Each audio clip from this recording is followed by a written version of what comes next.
Hello everyone. आज हम एक बहुत ही इम्पॉर्टेंट लेकिन कंट्रोवर्शियल टॉपिक के बारे में बात करेंगे। जैसे कि आपको पता ही है, हमारे देश में जो भी टॉपिक इंपॉर्टेंट होता है वो कंट्रोवर्शियल होता ही है।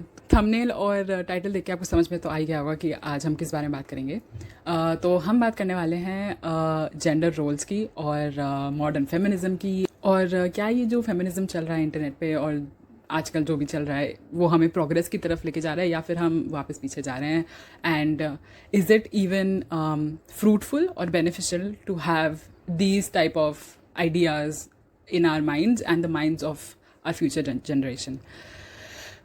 तो हाँ, मतलब डिस्क्लेमर यही है कि शायद मेरी बातों से आप मतलब कुछ लोग शायद अग्री नहीं करेंगे, कुछ लोग डिसअग्री करेंगे। तो मैं यही आशा करती हूँ कि आप थोड़ा सोचें इसके बारे में, थोड़ा रिसर्च करें और just keep an open mind. और इस वीडियो का इंटेंशन किसी को गलत ठहराना या किसी को हर्ट करना नहीं है, बस एक अलग पर्सपेक्टिव प्रोवाइड करना है। आजकल सब वोक हो रहे हैं। फेमिनिज्म, टॉक्सिक मैस्कुलिनिटी और पेट्रियार्की जैसे शब्द हर दूसरी रील में सुनाई देते हैं। लेकिन ध्यान से सोचो, क्या हम सही में प्रोग्रेस कर रहे हैं या फिर हम सिर्फ एक लूप में फंसे हुए हैं और कन्फ्यूजन बढ़ा रहे हैं। आज हम बात करेंगे जेंडर रोल्स की। क्या मर्द और औरत या एक लड़का और एक लड़की सेम है? क्या हमें जो ये मॉडर्न फेमिनिज्म है वो हेल्प कर रहा है? और सबसे इम्पॉर्टेंट, क्या हमें एक दूसरे के साथ कम्पीट करना है या कॉम्प्लीमेंट करना है एक दूसरे को? Part 1, the science we ignore. Okay, let's get real. Equal rights का मतलब ये नहीं है कि मर्द और औरत या मेल या फीमेल सेम है। बायोलॉजी ने हमें, मतलब बाय नेचर हम लोग अलग हैं। मतलब कोई रीज़न होगा ना कि नेचुरली नेचर ने हमें दो सेक्सेस में डिवाइड किया है, right? One is a male and one is a female. क्यों? Right, there must be some differences if not many. अगर आपको कोई भी बेसिक साइंस की नॉलेज है या बेसिक जस्ट नॉलेज है अबाउट द वर्ल्ड, तो आपको पता होगा कि main and women have different hormones. हमारी जो बिल्ड है, हमारे अंदर जो ऑलरेडी प्री एग्जिस्टिंग जो केमिकल्स हैं, जो जो हार्मोन्स हैं, जो डीएनए हैं, जो जेनेटिक्स हैं, सब अलग है। मर्दों में ज़्यादा टेस्टोस्टेरोन होता है, उनमें ज़्यादा रिस्क टेकिंग एपेटाइट इसकी वजह से होती है। They are more aggressive and they have more physical strength. Women on the other hand, हम लोगों के पास ज़्यादा नेचुरली ज़्यादा एम्पैथी होती है, हमारे पास ज़्यादा इमोशनल इंटेलिजेंस होती है और हमारे पास नेचुरली एक नर्चरिंग इंस्टिंक्ट होता है, क्योंकि नेचर ने हमें बनाया ही ऐसा है, right? Because women get pregnant, हम बच्चा दे सकते हैं, man can not do that.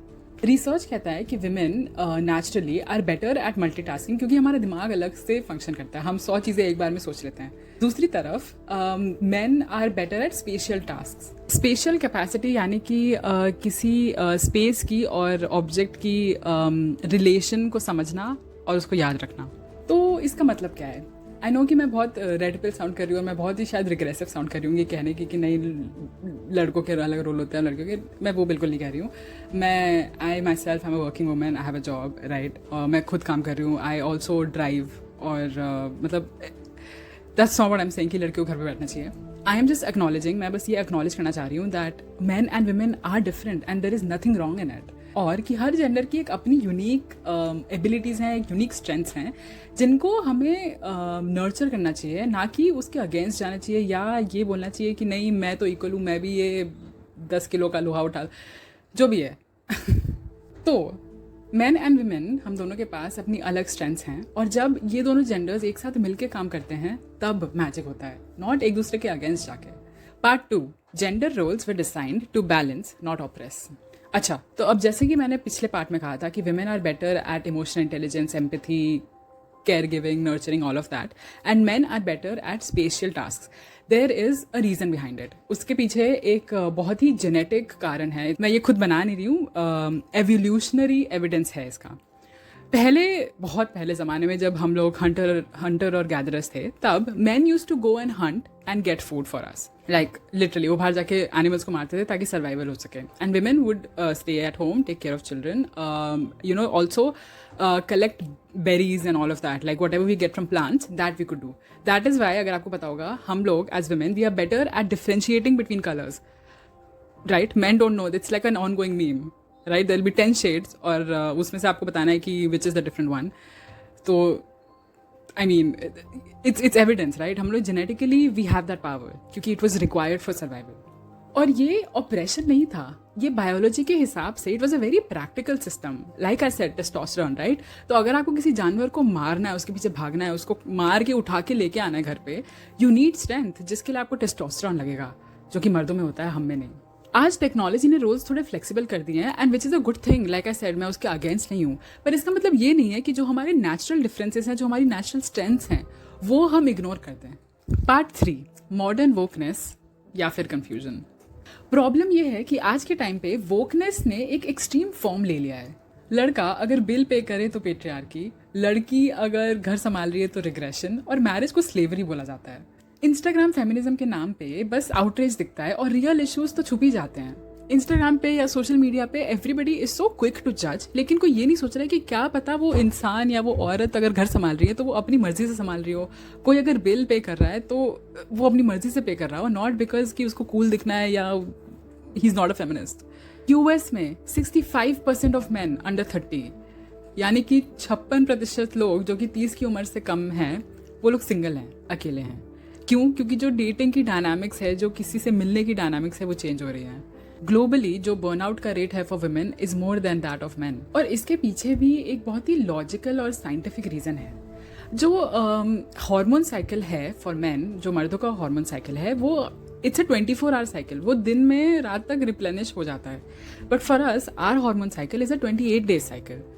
तो it's obviously it's I think it's natural for us to have a more burnout, क्योंकि हमारे हार्मोन्स ही इतने कॉम्प्लेक्स हैं कि हम उनको समझने जाएंगे तो that's another video. Part 4, gender doesn't have to be a war. I think एक राइवलरी क्रिएट करी जा रही है online between man and women, पर सच तो ये है कि दोनों एक टीम है। We should not be against each other for any reason. अगर लड़की स्ट्रांग हो रही है या अगर लड़की स्ट्रांग है, तो इसका मतलब ये नहीं है कि वो लड़का वीक हो गया है। You can both be equally strong. और अगर लड़का अर्न कर रहा है और लड़की घर पे है, तो that is also not operation, it's their choice. असली इक्वालिटी तब आएगी जब हम सबके पास एक अपनी चॉइस हो और पर्सपेक्टिव हो। हर जेंडर अपने स्ट्रेंथ्स के हिसाब से, अपनी वांट्स नीड्स के हिसाब से कोई भी रोल चूज करे without any shame. Part 5, relationships and reality check. शादी, डेटिंग, फैमिली, हर जगह कंफ्यूजन है। Women want independence and rightly so. Men feel unappreciated, also very valid. पर जब दोनों अपने ईगो से बात करते हैं तो कनेक्शन टूट जाता है। प्यू रिसर्च ये कहता है कि most divorces are now initiated by women and men feel emotionally sidelined. I think ये सब फिक्स हो सकता है अगर हम वर्सेज वाली सोच की जगह विद वाली सोच को अपना लें। आखिर में मैं बस यही कहना चाहूंगी कि जेंडर रोल्स इवॉल्व होने चाहिए, लेकिन हमारी जो एक एक यूनिक स्ट्रेंथ है वो डिस्ट्रॉय नहीं होनी चाहिए। और मर्द और औरत कॉम्पिटिटर्स नहीं है, वी आर को क्रिएटर्स। एंड फेमिनिज्म अगर इक्वालिटी के लिए फाइट कर रहा है, इक्विटी के लिए फाइट कर रहा है, तो ठीक है, लेकिन if it is creating a divide in the society, अगर फेमिनिज्म के नाम पे लोग मेल बैशिंग कर रहे हैं या विमेन बैशिंग कर रहे हैं, that's not right. We have to rethink that. और प्रोग्रेस तब होता है जब दोनों जेंडर्स सेफ भी फील करें और वैल्यूड भी फील करें।